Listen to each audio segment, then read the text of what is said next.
사랑하는 성도 여러분, 누가 여러분들에게 요즘 행복하십니까? 라고 그렇게 물으신다면 여러분 뭐라고 답변하시렵니까? 행복하냐고요? 사실 예전에도 한번 말씀을 드렸습니다만 그 행복이라는 그 단어의 의미를 살펴보니까 그 단어가 영어의 happiness인데 happiness는 happen 또는 happening이라고 하는 우연 또는 요행이라는 단어에서 나왔으니 우리 예수 믿는 사람은 결코 뭐가 없다? 우연이 없다. 그렇죠? 다 하나님의 뜻과 섭리 안에 있는데 어떻게 우리가 우연을 표현할 수 있냐는 의미 안에서 세상 사람들이 말하는 그 행복이라는 의미 안에서는 그 행복은 결코 우리들에게는 뭐가 아니다? 복은 아니라 생각됩니다. 그렇다면 우리가 정말 추구하고 반드시 받고 누려야 할 복은 무엇일까요? 그 복 누리고 계십니까? 갖고 계십니까? 그런 질문 안에서 오늘 해답을 아주 명쾌하게 주고 있는 성경이 지금 우리가 생명의 삶 오늘 마지막 주, 바로 이 주 오늘 우리에게 허락하신 시편 84편이 바로 이 말씀, 그 내용인 겁니다. 여러분 이 시편 84편을 여러분들이 갖고 계신 성경, 대부분 성경을 이렇게 보면요, 누군가가 적어놓은 이런 부제가 있습니다. 부제, 또 다른 제목이라는 것이겠죠. 그런데 하나는 두 가지 부제를 특별히 갖고 있는데 하나는 바로 순례자의 노래라고 되어 있습니다. 순례자들의 노래. 여러분 이는 이스라엘 백성들이 이제 절기를, 특별한 절기를 맞이하면 그 남자들은 대부분의 남자들이 바로 저 시온성 예루살렘을 향하여 나아가는 순례길을 행하는데 바로 그 순례자들이 저 시온성을 앞에 두고 부르는 노래가 바로 이 시편 84편이라는 겁니다. 그리고 두 번째 부제가 있는데요. 그 부제는 바로 고라 자손이 성전에서 부르는 노래라고 되어 있습니다. 고라 자손이 성전을 해서 부르는 노래. 여러분 이를 증명하듯이요, 이 시편 84편을 보니까 하나님의 전, 그렇죠? 우리가 얘기하는 이 예배당 또는 성전이라 부르는 이 성전을 표현한 이 시편의 그 표기별을 보니까요 매우 다양하게 나와 있어요. 여러분 그걸 보니까 주의 장막, 주의 궁전, 또 여호와의 성, 주의 제단, 또 주의 성전, 주의 집. 아니 이처럼 다양한 표현을 통해서 시인이 정말 시인답게 그렇게 여호와의 전을 아주 여러 가지 모습으로 그렇게 표현하는데 그냥 단순히 여호와의 전을 표현한 것이 아니라 바로 그런 전을 매우 사모한다라고 얘기합니다. 여러분들 그렇게 사모하신 적 있으십니까? 저도 예전에 저희 집사람을 만나기 전에 사모하던 여인이 있었는데요. 얼마나 그 여인이 사모했었으면요. 진짜 어뢰를 못 돌리겠네요.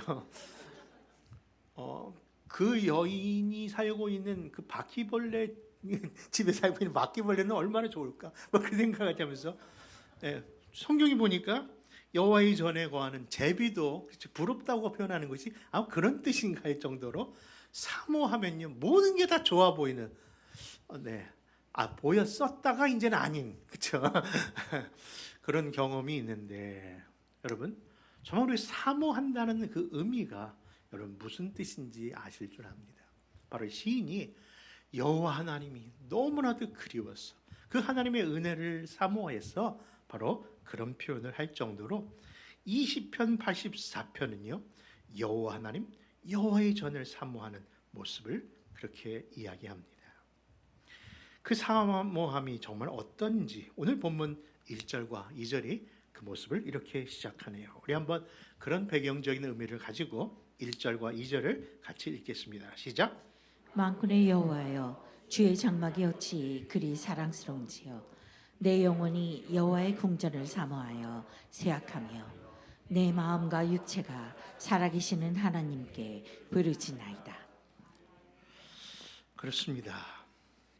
하나님의 전을 사모하는 이 고라 자손의 그 사모의 모습이 이렇게 잘 나타나 있는데 여러분들 얼마나 그 궁전을 사모했는지 그 여호와의 궁전의 한 날이 다른 곳의 어떤 첫날보다도 더 좋다라고 더 낫다라는 고백까지 하고 있습니다.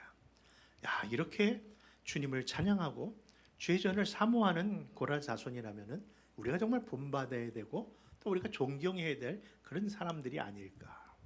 그런데 이 고라 자손이 어떤 사람들인가 찾아보니까요, 우리가 이렇게 존경하거나 칭찬받을 만한 사람들은 아니었더라고요.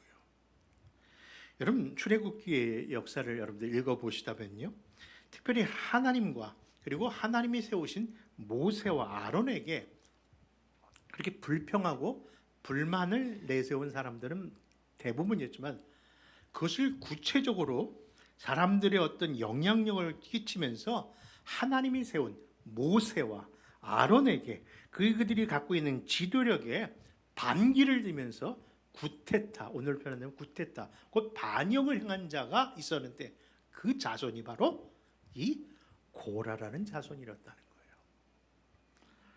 그들은 레위 지파임에도 불구하고 다른 존경받는 제사장에 비해 늘 허드렛 일만 하는 것이 싫어서 그런 제사장들이었던 바로 그 지도자들을 향하여 시기하고 질투하다가 결국 그런 반역을 일으켰고 그런 세력의 주모자들이 있었는데 그것이 바로 고라의 자손이었던 겁니다.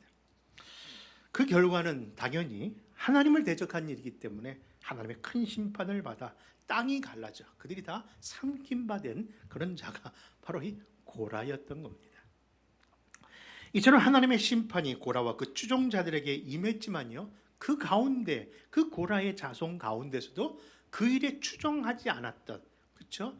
그 따르지 않았던 또 자손들이 있었기에 그들 자손들은요 그냥 살아난 것만으로 감사했는지 그 일이 반면교사가 되어 도리어 이제는 하나님의 임재, 하나님의 은혜만 바라보면 됩니다. 그렇죠? 예전에 높아져도 더 높아지고 싶어서 제사장 계열에게 반박을 했는데 이제 뭐요?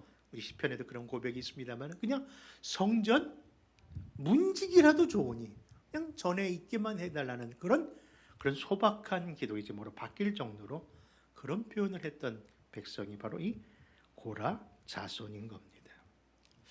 여러분 누가 그러더라고요?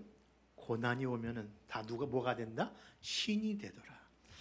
여러분 정말 어려운 일을 당하고 정말 힘든 일을 겪어보니까 내 삶 속에 저절로 내 마음에서 우러나오는 시상이 떠오르고 그 시상 속에 하나님을 노래하는 자가 되어서 그런지 이 고라의 자손이 그런 아픔을 겪고 그런 고통의 시간을 겪다 보니까요 그 고라 자손이 다 뭐가 돼요?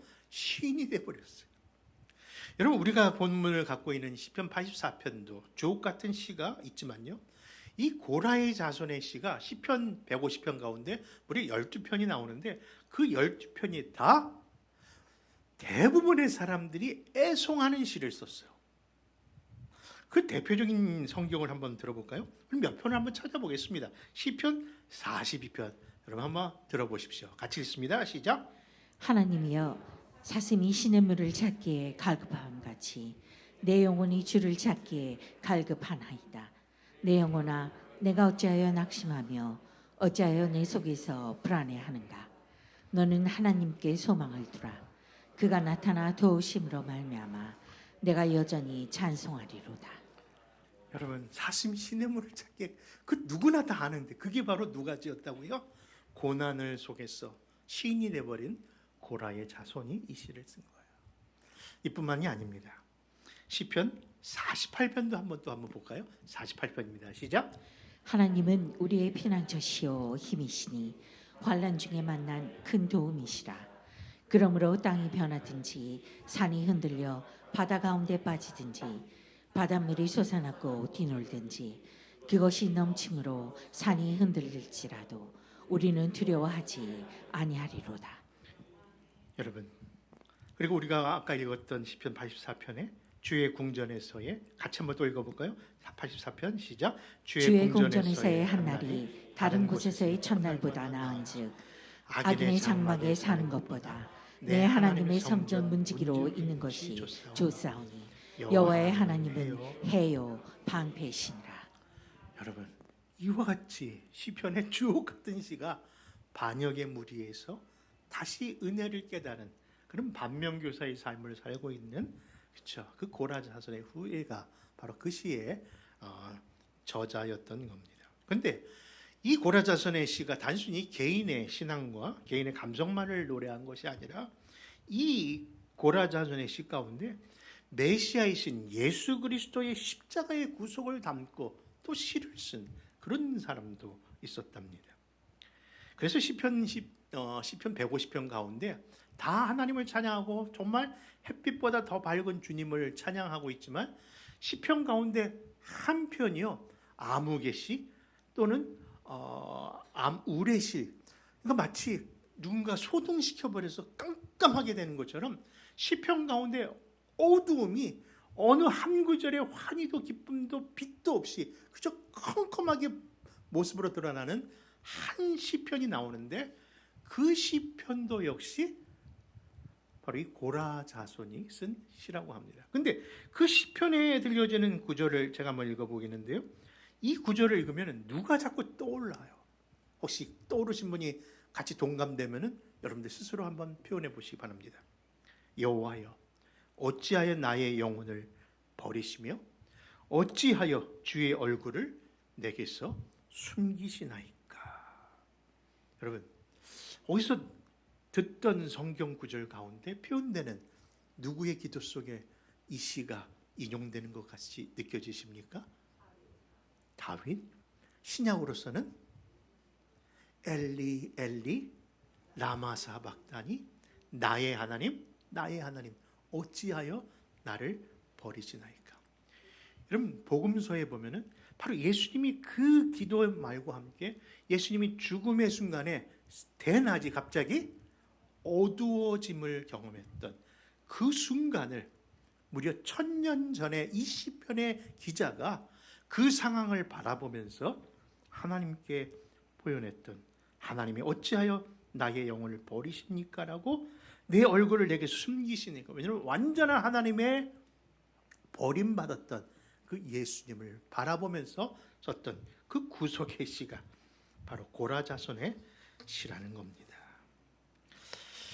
그런 의미에서 서두에 드렸던, 그렇죠, 우연히 찾아온 행복은, 그렇죠, 잠시의 행복이지만 이 시편의 시인이 1000년을 두고도 변함이 없는 참된 복의 근원이신 예수님을 발견한 그 복이라면은, 그 감성이라면은 분명히 우리도 그 복을 받아야 될 줄로 믿습니다.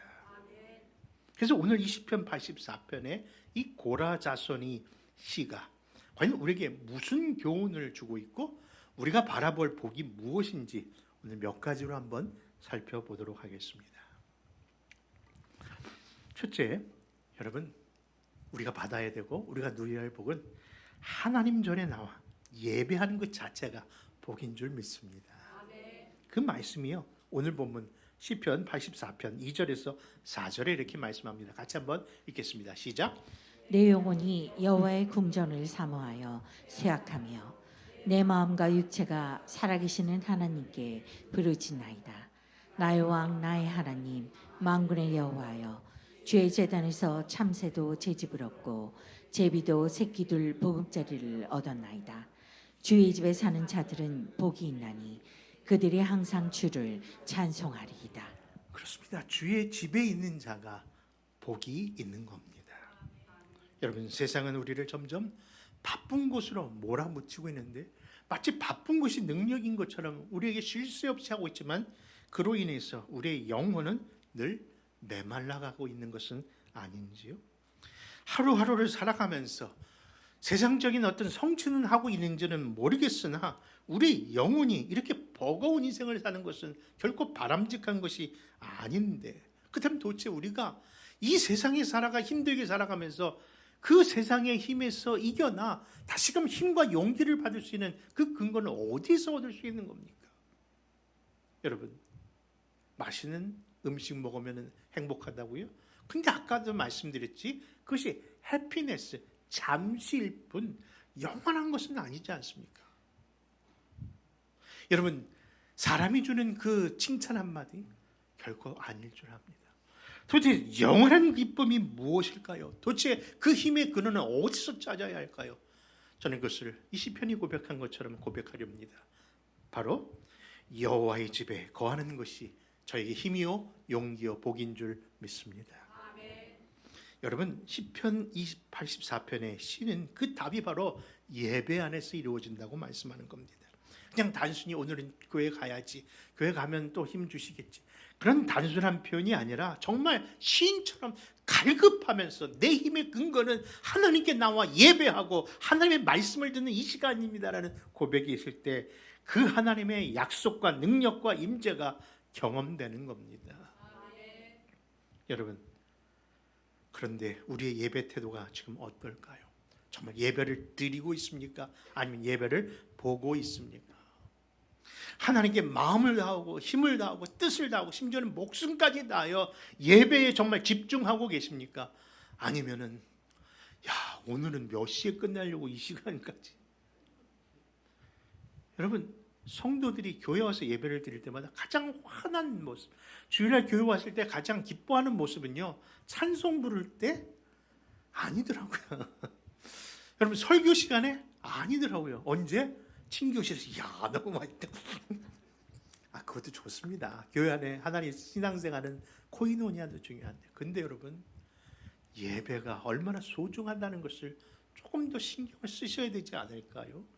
예배의 태도, 예배를 정말 통해서 하나님이 약속된 복을 받을 수 있는 그런 자세가 되어 있는지, 여러분, 그 자세는 뭐예요? 하나님이 찾으시는 예배의 모습을 회복하셔야 돼요. 그것은 하나님이 지금 이 예배 가운데 우리에게 감동을 주시고 있는 것에 대한 여러분들 리액션이 있어야 돼요. 그것이 감사요 기쁨 아닐까요? 여러분, 누가복음 19장에 보니까 예수님과 예수님의 제자들이 감람산에 무슨 일이 있었길래 즐거움으로 큰 소리로 찬양하며 노래하면서 내려오자 그것을 못마땅히 여겼던 바리새인이 예수님 앞에 바로 나와서 저런 제자들을 좀 야단을 쳐달라고 그렇게 책망하라고 하는 그런 표현을 합니다. 갑자기 뭐야? 그 순간 예수님께서 그들에게 이렇게 대답하십니다. 누가복음 19장 40절입니다. 시작. 대답하여 이르시되 내가 너희에게 말하노니 만일 이 사람들이 침묵하면 돌들이 소리 지르리라 하시니라. 여러분, 예배는요 기쁨과 감격이 넘쳐야 돼요. 만약에 우리가 그걸 하고 있지 않다면요, 이 말씀 속에서 차라리 다른 사람이, 아니 돌들에게도 그 일을 맡기겠다고 할 정도로 이 복이 옮겨진다는 것을 생각할 때에 사랑하는 성도들, 우리 예배 안에 그런 기쁨과 감격이, 그런 은혜가 충만한 예배 되기를 소원합니다. 그래서 시편 기자는요, 우리가 얘기하는 이 복을 얘기하면서 가장 중요하고 먼저 되는 복이 하나님 전에 나와 예배하는 것이다. 그래서 예전에도 그런 설교의 제목을 다루는데 여러분, 지금도 생생합니다. 예배의 성공자가 세상에서도 성공한다. 여러분, 예배의 성공자, 세상에서도 하나님께서 축복받는 그런 여러분들이 되시기를 축원합니다. 두 번째로 우리가 받아야 할 복을 시편은 이렇게 얘기합니다. 주께 힘을 얻고 그 마음에 시온의 대로가 있는 자가 복이 있다고요. 우리 본문 시편 84편 5절과 6절 같이 한번 읽습니다. 시작. 주께 힘을 얻고 그 마음에 시온의 대로가 있는 자는 복이 있나이다. 그들이 눈물 골짜기로 지나갈 때에 그곳에 많은 샘이 있을 것이며 이른 비가 복을 채워주나이다. 여러분, 6절에 보니까 무슨 골짜기요? 눈물의 골짜기를 표현합니다.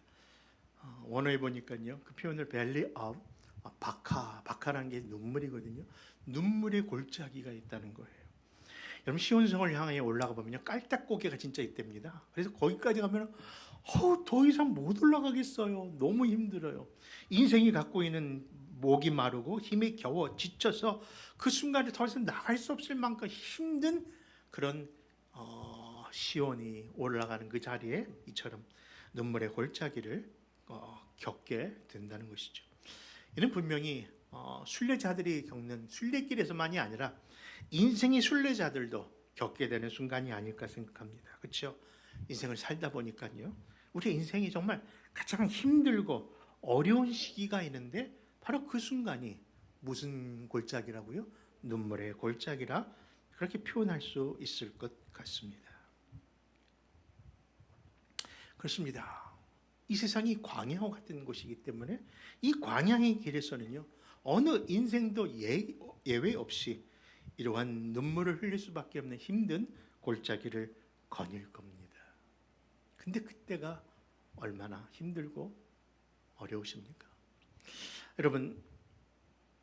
여러분들은 그 눈물의 골짜기를 지금 지나오셨습니까? 아니면 안타깝게도 지금 제가 그 눈물 골짜기에 있습니다 라고 하는 분이 계십니까? 여러분, 오를 통스 블루라는 한 사람이요, 프랑스 지하철 공사에서 응모한 8,000명의 그 공모전에서 1등을 한 시가 있는데요, 그 시의 제목이 특이합니다.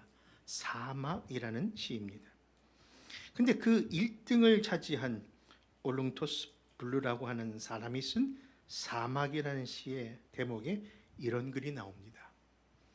그 사막에서 나는 너무나 힘들고 외로워 때론 뒷걸음질로 걸어갔다. 여러분, 무슨 이야기일까요? 너무 인생이 외로워서 힘들어서 사막을 걸어가는데 그 사막을 앞으로 걸어간 것이 아니라 어떻게 해요? 뒷걸음질 하면서 걸었다는 거예요. 여러분, 한번 눈을 감고 한번 상상해 보십시오. 아무것도 없는 광야란 그런 모래밭 하얀 사막에 누구도 없는, 아무런 이정표도 없는 그곳에 나홀로 이 길을 걸어가는데 그 안에 너무 외롭고 너무 힘들어서 내가 왜 뒷걸음질을 쳤는지. 그 다음 구절은 이러갔습니다. 왜냐하면 그래서라도 자기가 걸어온 그 발자국이라도 의지하려고 했다는 거예요. 내가 걸어온 발자국인데 그것만이라도 의지가 될까 해서 뒷걸음질하면서 걸어갔다는 겁니다. 여러분, 우리 인생이 정말 어떨 때는 너무 힘들고 너무 어려워서 숨이 꽉꽉 막힐 정도로 그런 고된 인생을 겪게 되는 순간이 있을 겁니다. 그런데 그 고백을 눈물의 골짜기라고 표현하고 있지만 이 시편의 이 시인은요, 그렇게 힘들고 고된 인생길 가운데서도 하나님의 숨어있는 은혜가 있다는 것을 이 시편에서 표현하는 겁니다. 여러분, 하나님의 백성을 향한 하나님의 숨겨진 그 은혜와 축복, 과연 무엇일까요? 여러분, 우리가 읽었던 시편 84편 6절에 보니까 눈물 골짜기에 머문 것이 아니라 뭐 한다고요? 지나간 때에라는 거예요. 여러분, 이 또한 지나갈 겁니다. 여러분, 주저앉지 마십시오. 포기하지 마십시오. 이 눈물의 골짜기는 그냥 지나가는 순간일 겁니다. 더 놀라운 사실은 우리 흐르는 눈물을 맑은 샘과 이른 비가 결국은 씻겨줄 것이라는 것이죠. 그렇습니다. 누구나 겪는 이 고난이 있지만 주께 힘을 얻고 그 마음에 시온의 대로가 있다면 비록 홀로 걸어가는 사막 가운데 내가 있을지라도 그 길 끝은 누가 계세요? 하나님이 우리를 기다려 주실 것이라는 것을 생각하며 끝까지 그 길에 서 있으면 됩니다. 그 길로 나아가면 될 줄 믿는 겁니다. 그래서 이 시편 84편 그 5절, 주께 힘을 얻고 그 마음에 시온의 대로가 있는 자의 복이 바로 그러한 것인데, 특별히 근래 언어인 표준 새 번역서를 보니까 그 의미를 이렇게 표현하고 있어서 다시 한번 읽어보기를 원합니다. 같이 읽습니다. 시작. 주님께서 주시는 힘을 얻고 마음이 이미 시온의 순례길에 오른 사람들은 복이 있습니다. 여러분 영어 성경 보니까 The Highway to Zion. 여러분 제가 알기로 산타모니카 프리웨이라고 하는 10번 프리만 타면요 결국 길을 몰라도 그 길만 쭉 따라가면은 그렇죠 미국 최끝 어디에 도착해요? 플로리다까지 간답니다. 그러니까 프리웨이 10번만 타면요 가는 거예요. 여러분 주님이 약속하신 이 시온의 대로에 여러분 반드시 올라타 그 길에서 주님 만나는 저와 여러분 되시기를 주님의 이름으로 축원합니다. 그리고 마지막 세 번째 하나님을 의지하는 자가 복이 있다고 말씀합니다. 11절과 12절 말씀 같이 한번 또 읽겠습니다. 시작. 여호와 하나님은 해요 방패이시라. 하나님께서 은혜와 영화를 주시며 정직하게 행하는 자에게 좋은 것을 아끼지 아니하실 것임이니이다. 만군의 여호와여 주께 의지하는 자는 복이 있나이다. 여러분 세 번째 복은요 주님을 의지하는 자가 복이 있다. 여러분 성도가 믿음이 없이는 하나님을 결코 그렇죠, 기쁘시게 할 수 없고 나아갈 수도 없는 것이죠. 하나님이 우리에게 믿음을 허락하셨기 때문에 바로 그 일이 우리의 것입니다.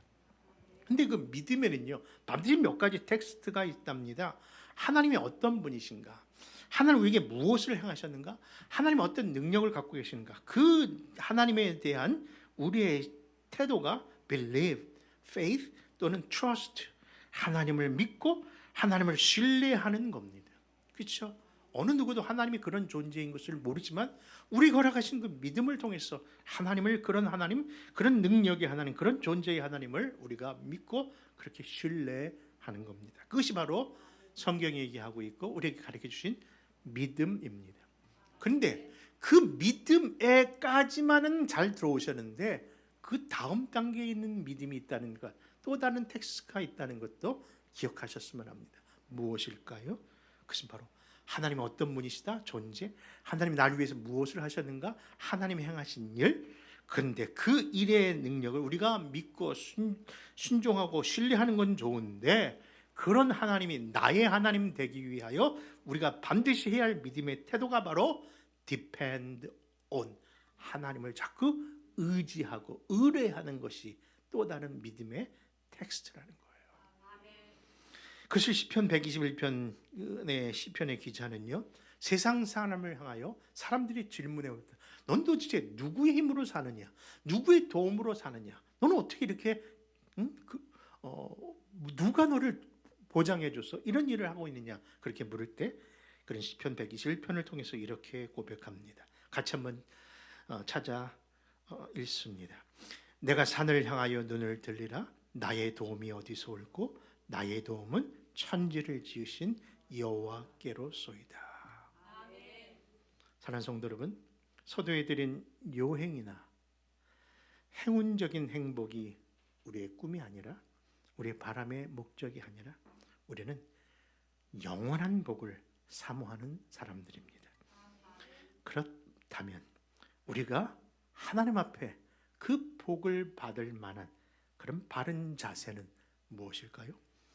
바로 복의 근원이신 하나님만을 예배하고 그분이 열어놓으신 이 시온의 고속도로에 올라타 오직 주를 의지하고 기도하며 주의 복된 시온으로 향하는 순례자가 될 때에 그 복이 임할 줄 믿는 겁니다.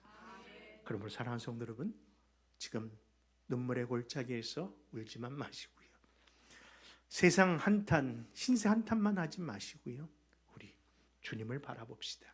주님께 예배하고 주님의 그 시온의 대로에서 힘을 얻고 그리고 주님만을 영원히 의지하며 나가는 그런 복된 시온의 순례자들이 다시 되시기를 주 예수 이름으로 축원합니다.